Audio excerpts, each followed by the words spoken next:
ಆತ್ಮೀಯ H16 news ವೀಕ್ಷಕರೇ, ನಾನು ನಿಮ್ಮ ಆಯಿತು ಮಲ್ಲಪ್ಪ ಜೊತೆಯವರು. ಇಲ್ಲೊಬ್ಬ ಉತ್ತರ ಪ್ರದೇಶದ ಸಚಿವ ಮಿನಿಸ್ಟರ್ ಸಂಜಯ್ ನಿಷಾದ್ ಅಂತೇಳಿ, ಸಂಜಯ್ ನಿಷಾದ್ ಪಕ್ಷ ಅಂತದ, ಆ ಪಕ್ಷದ ಅಧ್ಯಕ್ಷರು, ಈಗ ಅಲ್ಲಿ ಸಚಿವರು, NDA ಗೌರ್ಮೆಂಟ್ ಅದ ನಮ್ಮ ಉತ್ತರ ಪ್ರದೇಶದಲ್ಲೇ. ಸಂಜಯ್ ನಿಷಾದ್ ಅವರು ಒಂದು ಸ್ಟೇಟ್ಮೆಂಟ್ ಕೊಟ್ಟಿದ್ದಾರೆ. ಕಾನ್ಪುರದ ಗ್ರಾಮಾಂತರ ಜಿಲ್ಲೆಯ ಭೋಗಿನಿಪುರದ ಪ್ರವಾಹ ಪೀಡಿತ ಜನರಿಗೆ ಭೇಟಿಯಾಗಿ ಒಂದು ಮಾತಾಡಿದ್ದಾರೆ. ಏನು ಮಾತಾಡಿದ್ರು ಅವರು? ಈ ದೊಡ್ಡ ಇದನ್ನು ಹೇಳಿದ ಮೇಲೆ ಮುಂದೆ ನಿಮಗೆ ಹೇಳ್ತಾ ಇದ್ದೇನೆ ಅದನ್ನು. ಗಂಗಾ ಮಾತೆ ನಿಮ್ಮ ಪಾದ ತೊಳೆಯಲೆಂದೇ ಬಂದಿದ್ದಾಳೆ. ಮಾತೆಯ ದರ್ಶನ ಮಾತ್ರದಿಂದ ನೀವು ನೇರವಾಗಿ ಸ್ವರ್ಗಕ್ಕೆ ಹೋಗುವಿರಿ. ಆದರೆ ವಿರೋಧ ಪಕ್ಷದ ನಾಯಕರು ನಿಮಗೆ ತಪ್ಪು ಮಾಹಿತಿ ನೀಡುತ್ತಿದ್ದಾರೆ. ನೀವು ಸ್ವರ್ಗಗೊಂಡಿದ್ದೀರಿ, ವಿರೋಧ ಪಕ್ಷ ಸುಳ್ಳು ಆರೋಪ ಮಾಡತ್ತೀರ. ನೀವೇನು ಪರವಾಗಿ ಸಿಕ್ಕಿದ್ರಿ, ಹೋಗ್ಬಿಡ್ರಿ ಮ್ಯಾಲ. ಏನಿಲ್ಲ, ಒಬ್ಬ ಸಚಿವ ಒಮ್ಮೆ ನಗಬೇಕು. ಇಂಥ ಸಚಿವರಿಂದ, ಇಂಥ ಸಚಿವರು ನಾವು ಪಡೆದಿದ್ದೀವಿ ಅಂತ ದುಃಖ ಪಡಬೇಕು ಅಂತ. ಪಾಪ ಮೇಘಾ ಸ್ಫೋಟದಿಂದ ಉತ್ತರಾಖಂಡ ಮತ್ತು ಉತ್ತರ ಪ್ರದೇಶ, ಉತ್ತರ ಕಾಶಿ, ಅಲ್ಲಿಯ ಜನ ತತ್ತರಿಸಿ ಹೋಗಿದ್ದಾರೆ ಆ ನದಿ ದಾಳಿಗೆ. ಮೇಘಾ ಸ್ಫೋಟ ಅಂದ್ರೆ ನಮ್ಗೆ ಕಲ್ಪನೆ ಬರೋದಿಲ್ಲ ದಕ್ಷಿಣ ಭಾರತದವ್ರಿಗೆ. ಏಕಾಏಕಿ ಸಡನ್ನಾಗಿ ನೀರು ಬಂದುಬಿಡುವಂಥದ್ದು, ಸಡನ್ನಾಗಿ ಉಕ್ಕೇರಿ ಬಿಡುವಂಥದ್ದು ಗಂಗಾ ಮತ್ತು ಯಮುನಾ.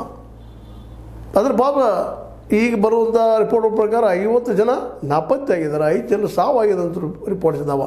ಅನೇಕ ಮನೆಗಳು, ಅನೇಕ ಗುಡಿಸಲುಗಳು, ನದಿ ದಂಡೆಯ ಅನೇಕ ಕಟ್ಟಡಗಳು ಕೊಚ್ಚಿ ಹೋಗಿದ್ದಾವೆ ಅಂತ ಹೇಳ್ತಾ ಇದ್ದಾರೆ. ಆ ದಾಳಿಗೆ ಉತ್ತರ ಕಾಶಿಯಲ್ಲಿ ಜನ ತತ್ತರಗೊಂಡಿದ್ದಾರೆ. ಇಂಥ ಪ್ರಸಂಗದಲ್ಲಿ ಈ ಸಚಿವ ಮಹಾಶಯ, ಅದು NDAದ ಭಾಗ, ಇವತ್ತು ಮಾತಾಡ್ತಾ ಇದ್ದಾರೆ. ಗಂಗಾ ಮಾತೆ ನಿಮ್ಮ ಪಾತ್ರವಾಗಿ ಬಂದಾಳೆ, ನಿಮ್ಮ ಸ್ವರ್ಗಕ್ಕೆ ಕರ್ಕೊಂಡು ಹೋಗಿದ್ದಾರೆ.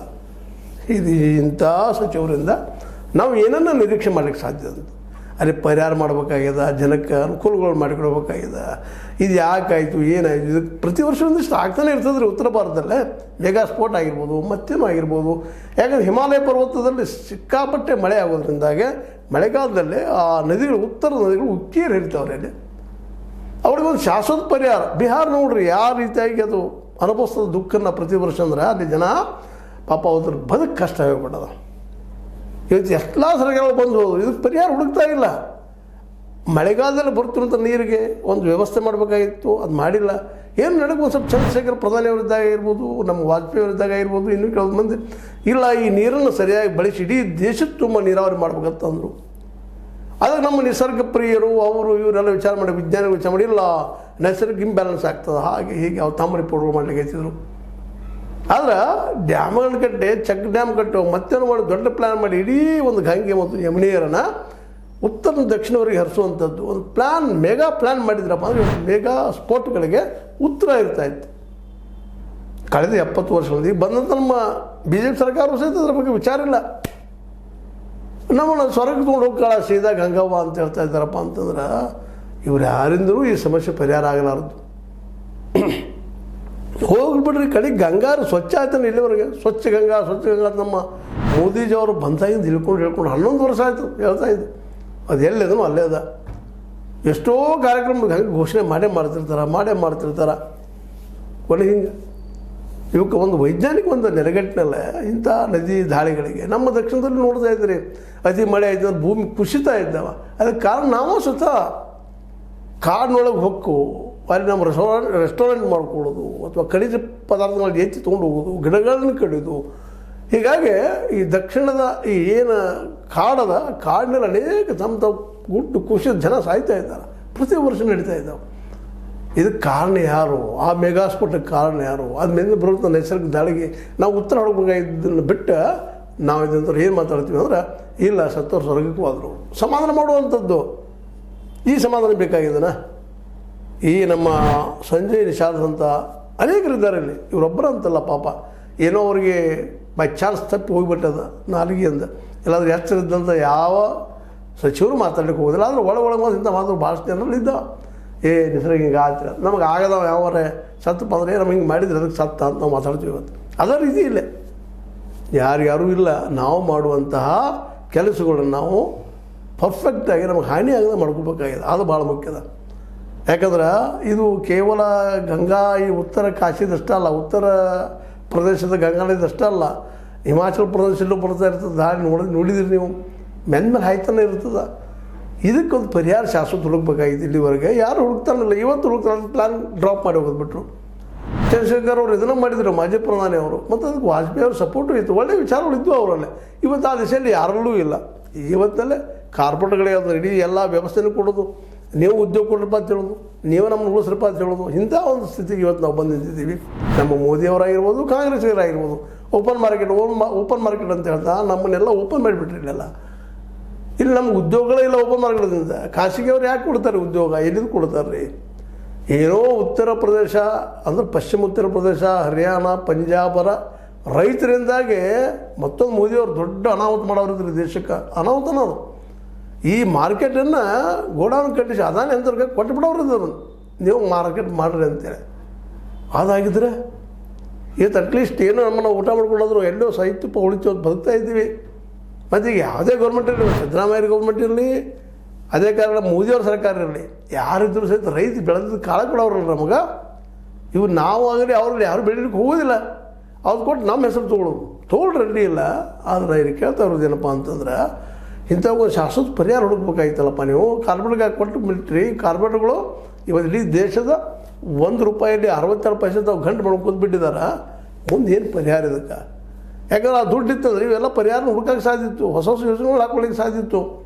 ನೀರಪ್ಪ ಎಲ್ಲ ಕಡೆ ಹರಿದು ಹಂಚಿ ಹೋಗುವಂಗೆ ಮಾಡ್ಬೇಕಾಗಿತ್ತು. ಇದೊಂದೇಳೆ ಆಗಿತ್ತಂದ್ರೆ ಅದು ರಾಷ್ಟ್ರ ಮಟ್ಟದಲ್ಲ. ಇವತ್ತು ರಾಜಸ್ಥಾನ ನೀರಾವರಿ ಆಗ್ತಾಯಿತ್ತು, ಅದು ಬರಡು ಪ್ರದೇಶಗಳು ಹೆಚ್ಚಿದ್ದಾವಲ್ಲ ಅನೇಕ. ಮತ್ತು ಅದೇ ಕಾಲಕ್ಕೆ ಬಿಹಾರದ ಎಲ್ಲ ಪ್ರದೇಶಗಳಿಗೂ ಗಂಗಾ ಹರಿದು ಹೋಗುವಂಥ ಸಾಧ್ಯತೆಗಳಿದ್ದವು. ಅಂತಂದು ಇಲ್ಲಿ ಕೆಳಗೆ ನಮ್ಮ ಮಹಾನದಿ ಜೊತೆಗೆ ಕೃಷ್ಣಾ ಜೊತೆ ಕೂಡಿಸಿದ್ರೆ ಇನ್ನೂ ಅನೇಕ ಊರುಗಳಿಗೆಲ್ಲ ನೀರಾವರಿ ಆಗ್ತಿತ್ತು, ನೀರಾವರಿ ಸಾರಿಗೆಗಳಾಗ್ತಾಯಿದ್ದವು. ಇಂಥ ಅದ್ಭುತವಾದ ಪ್ಲ್ಯಾನವನ್ನು ಮತ್ತು ಪ್ರತಿ ಎಲ್ಲ ಕಡೆಯೂ ನೀವು ಬೇಕಾದ ಬೆಳೆ ಬೆಳೆಯೋದಕ್ಕೆ ನೀರಿತ್ತು, ಅದು ಸಾಧ್ಯ ಆಗಿತ್ತು. ಜೊತೆಗೆ ಮಾರ್ಕೆಟನ್ನು ನಮ್ಮ ರೈತರಿಗೆ ಕೊಟ್ಟಿದ್ರೆ ಇನ್ನೂ ಈ ದೇಶ ಇವತ್ತು ನಿಶ್ಚಿತವಾಗಿಯೂ ಜಗದ ಒಂದು ಬಲಿಷ್ಠ ದೇಶ ಆಗ್ತಾಯಿತ್ತು. ಅದರಲ್ಲಿ ಎರಡು ಮಾತೇ ಇಲ್ಲ. ಇವತ್ತು ನಮ್ಮ ಮೋದಿಯವರಾದ ಜ್ಞಾನೋದಯ ಆಗ್ಯದ, ಹೇಳ್ತಾ ಇದ್ದಾರೆ ಇಲ್ಲ ನಮ್ಮ ಸ್ವದೇಶಿ ಮೂಮೆಂಟ್ ಮಾಡೋಣ ಅಂತ. 7 ದಿವಸ ಮಲಗಿದರು 11 ವರ್ಷ, ಈಗ ಮಾತಾಡ್ತಾ ಇದ್ದಾರೆ. ಅದು ಅಮೇರಿಕ ಇದ್ದಿದ್ದು ಇವ್ನು ದೂರ ಸರಿಸಿಬಿಟ್ಟದ ಅಮೇರಿಕ. ನಿಮ್ದು ನಮಗೇನು ಉಪಯೋಗ ಇಲ್ಲಪ್ಪ, ನಮ್ಮ ಪಾಕಿಸ್ತಾನ ಸಾಕು ಅನ್ನುವಂಥ ಮಾತಿಗೆ ಬಂದಿದ್ದಾರೆ ಅವರು. ಪಾಕಿಸ್ತಾನಕ್ಕೆ ನೀವು ನಾಳೆ ಎಣ್ಣೆ ಕೊಳ್ಕೊಳಕಿರ ಅಂತ ಹೇಳ್ತಾ ಇದ್ದಾರೆ. ಯಾವ ದೇಶನ ಭಯೋತ್ಪಾದಕ ದೇಶ ಅಂತ ಹೇಳ್ತೀವೋ ಆ ದೇಶಕ್ಕೆ ಇವರು ಸಪೋರ್ಟ್ ಮಾಡ್ತಾ ಇದ್ದಾರೆ. ಇವೆಲ್ಲ ಆದಾಗ ಅನಿವಾರ್ಯವಾಗಿ ಇವತ್ತು ಮೋದಿಯವರಿಗೆ ಗಾಂಧಿ ನೆನಪಾಗ್ತಾ ಇದ್ದಾರೆ. ನಿಜವಾಗಿಯೂ ಈ ದೇಶಕ್ಕೆ ಪರಿಹಾರ ಗಾಂಧೀಜಿಯವರ ಸ್ವರಾಜ್ಯ, ಡಿಸೆಂಟ್ರಲೈಸ್ಡ್ ಪವರ್ ಅಷ್ಟೇ ಅಲ್ಲ, ಆರ್ಥಿಕವಾಗಿಯೂ ಅದು ಡಿವೈಡ್ ಆಗಬೇಕು, ಡಿವಿಷನ್ ಆಗಲೇಬೇಕು. ಯಾರೋ ಕೆಲವು ಕೈಯಾಗಿ ಸಿಗ್ತದೆ ದುಡ್ಡು ಸಂಪತ್ತು ಈ ದೇಶದ್ದು, ಅವ್ರು ನಮಗೆ ಯಾಕೆ ಅನುಕೂಲ ಮಾಡ್ತಾರೆ ರೀ? 32 PSUಗಳು ಸಾರ್ವಜನಿಕ ರಂಗದ ಉದ್ಯಮಿಗಳು ಇವತ್ತು ಕಾಡೆ ಮಲಗಿಬಿಟ್ಟಿದ್ದಾವೆ. ಈ ಒಂದು ಖಾಸಗೀಕರಣದಿಂದಾಗಿ ಪ್ರೈವೇಟ್ದವ್ರಿಗೆ ಸಿಕ್. ಇದಕ್ಕೆಲ್ಲ ಕಾರಣ ನಮ್ಮ ಹಿಂದಿನ ರಾಜಕಾರಣ. ನಾವು ಒಬ್ಬರ ಕೇವಲ ಮೋದಿಯವ್ರು ಟೀಕೆ ಮಾಡ್ತಾ ಇಲ್ಲ, ಇದಕ್ಕೆ ಸ್ವತಃ ಕಾಂಗ್ರೆಸ್ಸು ತಪ್ಪು ಮಾಡಿದಪ್ಪ ಅಂತೇಳಿ. ಇದರ ಹಿಂದೆ ನೆಹರೂರವ್ರ ತಪ್ಪುಗಳು ಇದ್ದಾವೆ, ಇಲ್ಲಂತಲ್ಲ. ನೆಹರೂರವ್ರು ಮಿಕ್ಸ್ಡ್ ಎಕಾನಮಿ ಮಾಡಲಾರ್ದ ಗಾಂಧೀಜಿಯವ್ರ ಎಕಾನಮಿಯನ್ನು ಅಂದತ್ತಂತಿದ್ರೆ ಅವ್ರು ಹೇಳ್ತಾಯಿದ್ರು ಚೆಕ್ ಡ್ಯಾಮ್, ಸಣ್ಣ ಡ್ಯಾಮ್ಗಳು ಮಾಡಪ್ಪ, ನೀರಾವರಿ ಡಿವಿಷನ್ ಆಗಲಿ, ಪ್ರತಿಯೊಂದು ಹಳ್ಳಿಯಲ್ಲಿ ಅಲ್ಲೇ ಉದ್ಯಮಿಗಳು ಅಲ್ಲೇ ಬೆಳೀಲಿ ಅಂತೇಳಿ.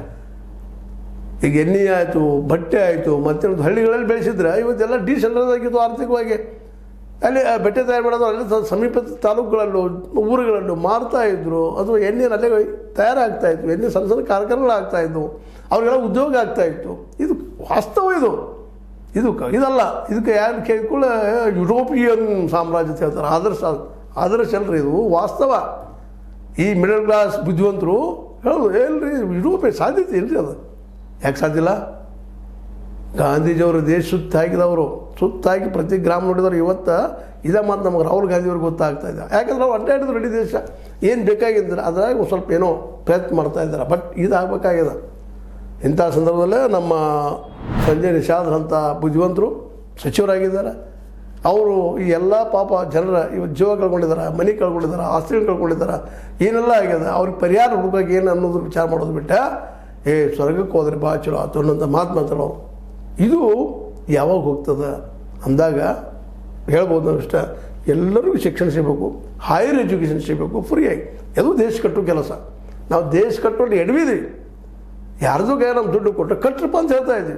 ಆವತ್ತು ನೋಡಿದ್ರೆ ನೆಹರು ಅವರು ಮಿಕ್ಸ್ಡ್ ಎಕಾನಮಿ ಮಾಡಿ ಅಲ್ಲಿ ಇಲ್ಲಿ ಅಧಿಕಾರಶಾಹಿಗಳ ಕೈಯಲ್ಲೇ ಮತ್ತು ಇಲ್ಲಿ ವ್ಯಾಪಾರಿಗಳ ಕೈಯಲ್ಲೇ ಇಡೀ ದೇಶದ ಅರ್ಥವ್ಯವಸ್ಥೆ ಕೊಟ್ಟರು.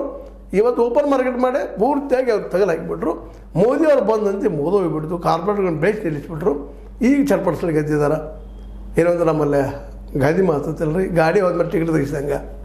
ಆದರೂ ಇನ್ನೂ ಸಮಯ ಇದೆ. ಈ ದಿಶೆಯಲ್ಲೇ ನಮ್ಮ ಸರ್ಕಾರಗಳು ಎಚ್ಚರಗೊಂಡು ವಿಚಾರ ಮಾಡಬೇಕಾದ. ಮೋದಿಯವರು ಏನೋ ಎಚ್ಚರಗೊಂಡಿದ್ದಾರೆ ಅಂತ ಅನ್ನಿಸ್ತದ. ಏನು ಮಾಡ್ತಾರೆ ಮಾಡಲಿ. ಬಟ್ ಸಂಜಯ್ ನಿಷಾದ್ನಂತಹ ಸಚಿವರು ಇರೋ ಮುಂದೆ ಇವ್ರನ್ನೆಲ್ಲ ಹೆಂಗೆ ತಿತ್ತಾರೆ ಇವರು. ಉತ್ತರ ಪ್ರದೇಶದ ಅಲ್ಲಿಯ ಚೀಫ್ ಮಿನಿಸ್ಟರ್ ನಮ್ಮ ಯೋಗಿ ಆದಿತ್ಯನಾಥ್ ಅವರು ಈ ದಿಶೆಯಲ್ಲಿ ಯೋಚಿಸಬೇಕಂತ ಈ ಸಂದರ್ಭದಲ್ಲಿ ಹೇಳ್ತಾ, ಗಂಗೆ ನಿಮ್ಮ ಪಾದ ತೊಳೆಯಲು ಬಂದಿದ್ದಾಳೆ, ಸ್ವರ್ಗಕ್ಕೆ ಒಯ್ಯುತ್ತಾಳೆ ಅನ್ನುವಂಥ ಮಾತುಗಳು ಇನ್ನೂ ನಿಲ್ತಾ ಇದ್ದೇವೆ ಅನ್ನೋದು ಅತ್ಯಂತ ನೋವಿನ ವಿಷಯ. ಯಾಕಂದ್ರೆ ಮೆಗಾ ಸ್ಪೋರ್ಟ್ ಸಾಕಷ್ಟು ತೊಂದರೆ ಕೊಟ್ಟದ. ಜನರ ಜೀವದ ಜೊತೆಗೆ ಅಲ್ಲಿ ಜನರಿಗೆ ಅವರ ಬದುಕಿನ ಜೊತೆಗೆ ಆಟ ಆಡ್ತಾ ಇದ್ದಾವೆ ನದಿ. ಅದಕ್ಕೆ ಪರಿಹಾರ ಕೇವಲ ನಮ್ಮ ದುಡಿಮೆಯಿಂದ ಹಾರ್ಡ್ ವರ್ಕಿಂಗ್ ಸಾಧ್ಯ ಅಂತ ಈ ಸಂದರ್ಭದಲ್ಲಿ ಹೇಳ್ತಾ, ಇದು ನಿಮಗೆ ಲೈಕ್ ಆಗಿರ್ಬೋದು. ಲೈಕ್ ಮಾಡಿ, ಶೇರ್ ಮಾಡಿ, ಕಾಮೆಂಟ್ ಮಾಡಿ, ಜೊತೆ ಸಬ್ಸ್ಕ್ರೈಬ್ ನಿಲ್ಲಿಸಬೇಡಿ. H16 ನ್ಯೂಸ್ ಅರ್ಥ ಇದು ಸತ್ಯದ ಕೈಗಂಡಿ ವಂದನೆಗಳು.